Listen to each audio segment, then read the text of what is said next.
அனைவருக்கும் இனிய வணக்கம். நான் உங்கள் மதுரை ராமகிருஷ்ணன்.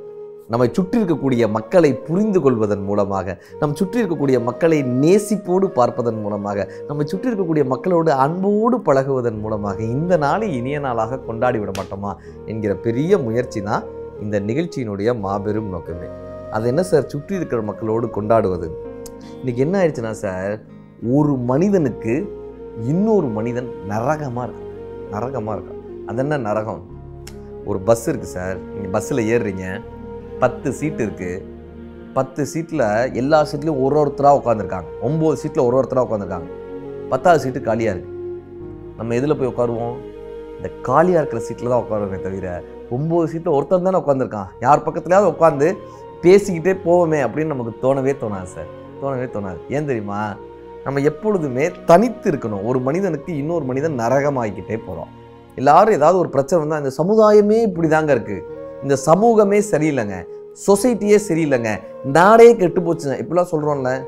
நாமும் நாட்டினுடைய ஒரு அங்கம்ன்றது நமக்கு புரியவே இல்லையே சார். நாமும் இந்த சொசைட்டியில் ஒருத்தர்ன்றது நமக்கு புரியவே இல்லையே சார். நாமும் இந்த உலகத்தில் ஒருவன்றது நமக்கு தெரியவே இல்லையே சார். ஒருத்தன் நடந்து போயிட்டே இருந்தான், யாருமே இல்லை அந்த இடத்துல யாருமே இல்லை. ஒரு பெரியவர் மயங்கி விழுந்துட்டார். காப்பாத்துங்கன்னு பெரியவர் மயங்கி விழுந்துட்டார். இவன் வேகமாக போனான், யாராவது காப்பாத்துங்க, இந்த பெரியவரை யாராவது காப்பாத்துங்கன்னு கத்திக்கிட்டே இருந்தான்.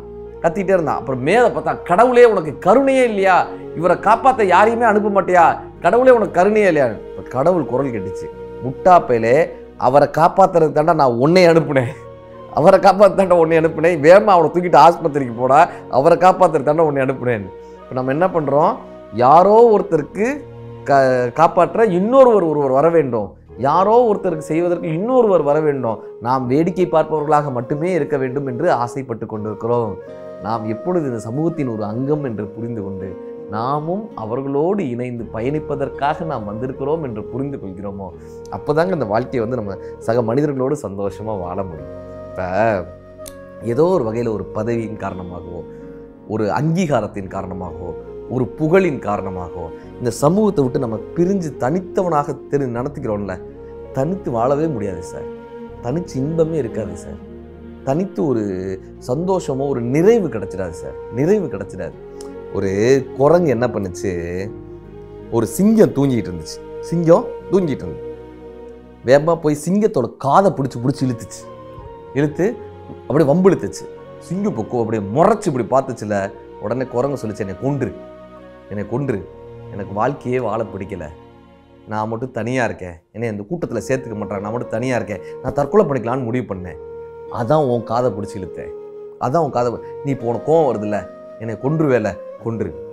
இப்போ இந்த சிங்கம் சிரிச்சுக்கிட்டே அந்த குரங்கை பார்த்து சொல்லிச்சான், உனக்கு ஒன்று தெரியுமா, நான் காட்டுக்கு ராஜான்றதுனால என்கிட்டையும் யாரும் பேச மாட்றாங்க, காட்டுக்கு ராஜான்றதுனால என்னையும் தனியாகவே விட்டுடுறாங்க, நான் காட்டுக்கு ராஜா கோவப்படுவேன்னு சொல்லிட்டு என்கிட்ட யாருமே விளையாடவே மாட்டாங்க, நீ என் காதை பிடிச்சிருத்தே இல்லை, எனக்கு ரொம்ப பிடிச்சிருந்தது, வாயேன் நம்ம விளையாடுவோன்னு சொல்லிட்டு குரங்கு வாழை பிடிச்சிருக்குது.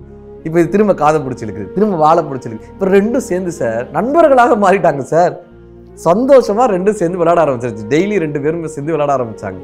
இந்த கதை என்னப்பா நம்ம கற்றுக் கொடுக்குதுன்னா, நான் பெரியவனோ அல்லது நான் சிறியவனோ, இவர்களோடு நான் எப்படி பழக முடியும்னோ நம்ம ஒரு பேதம் வச்சுட்டு பழகாமலே விட்டுறோம் சார். இந்த சொசைட்டி, இந்த சமூகம் எல்லோருமாக we rise by lifting others சொல்லுவாங்க. எல்லோருமாக இணைந்து தான் சார் பயணப்படவே முடியும். எங்கள் ஸ்ட்ரீட் கிட்டக்க ஒருத்தர் சூப்பர் மார்க்கெட் ஆரம்பித்தார். அவர் ஊரில் மளிகை கடை நடத்தினவர், திருநெல்வேலியில் மளிகை கடை நடத்தினவர். இங்கே சூப்பர் மார்க்கெட் ஆரம்பித்தார். ஒரு 6 மாதம் ரொம்ப டல்லாக போச்சு. பெருசாக வியாபாரம் நடக்கவே இல்லை, ரொம்ப சுமாரான வியாபாரம். அவர் நேரமாக என்னன்னு தெரியல, வாசலில் பானிபூரி கடை போட்டாங்க. பானிபூரி கடை, இந்த பக்கம் பூக்கடை, இப்படி ஒரு 2-3 கடை போட்டால் ஒரு கோவம் வந்துருச்சு. ஏன்னா இவர் அந்த பார்க்கிங்காக விட்ட இடம் அது. இவர் கடைக்கு வர்றவங்க பார்க் பண்ணிவிட்டு உள்ளே வரணுன்றதுக்காக அந்த பார்க்கிங் விட்ட இடத்துல பூக்கடை, பானிபூரி கடையெல்லாம் கேட்காம போட்டாங்களேன்னு இவருக்கு அவ்வளோ கோவம். இவர் 2-3 தடவை போய் சொல்லி பார்க்குறாரு, இதெல்லாம் போடாதீங்கன்னு. அவங்க கேட்கவே இல்லை. இவர் என்ன சொல்லி பார்த்தாலும் அவங்க கேட்க மாட்டாங்க. ஒரு கட்டத்தில் போலீஸில் கம்ப்ளைண்ட் கொடுத்தார். போலீஸ் வருவாங்க, எடுங்கன்னு சொன்னாக்க எடுத்துருவாங்க. அப்புறம் திரும்ப 1 மணி நேரம் கழிச்சு போட்டுருவாங்க. இதே நடக்கும். போலீஸ் வந்தால் எடுக்கிறது, இவர் போய் கம்ப்ளைண்ட் கொடுக்கறது, அவங்க திரும்ப இப்படியே நடந்துச்சு. ஒரு கட்டத்தில் இவர் அழுத்தே போனார். போடுறனா போட்டு தொலைங்கடா, போங்கடா, உங்களை விரட்டவும் முடியல, போட்டுங்கடா அப்படின்னு. ஒரு பக்கம் பானிபூரி கடை, இன்னொரு பக்கம் இந்த சூப்பு கடை, அப்புறம் இந்த பக்கம் பூக்கடை, இப்படிலாம் அந்த கடைகளாக வந்துருச்சு அந்த சூப்பர் மார்க்கெட் பக்கத்தில். இவருக்கு வியாபாரம் டல்லாகிட்டு இருந்தது. என்ன தெரியுமா சார் ஆச்சு? இந்த பானிபூரி கடைக்கு வர்றவங்க, சூப்பு கடைக்கு வர்றவங்க, இந்த பூக்கடைக்கு வர்றவங்களாம் கொஞ்சம் கொஞ்சமாக சூப்பர் மார்க்கெட்டுக்குள்ளே வர ஆரம்பித்தாங்க. சரி இது என்ன கடை பார்ப்போமே அப்படின்னு கொஞ்சம் கொஞ்சமாக உள்ளார வர ஆரம்பித்தாங்க. வர ஆரம்பித்தவங்க வாங்க ஆரம்பித்தாங்க சார்.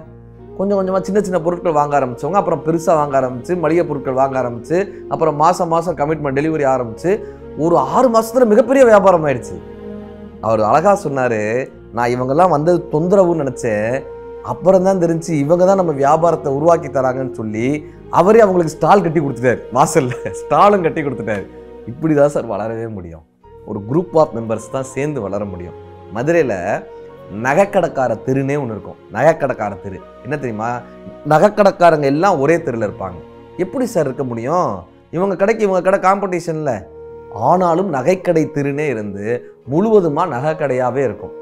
எல்லோருமாக சேர்ந்து தான் வளர முடியும். எல்லோருமாக இணைந்தது தான் இந்த சமூகம். நாம் மட்டும் இந்த சமூகத்தில் தனித்து வாழ்ந்து விட முடியாது என்பதை இந்த கதைகள் நமக்கு கற்றுக் கொடுக்குது. இந்த உண்மையை புரிந்து கொண்டால் இந்த நாள் மட்டுமல்ல, எல்லா நாளும் இனிய நாள் தான். நன்றி, வணக்கம்.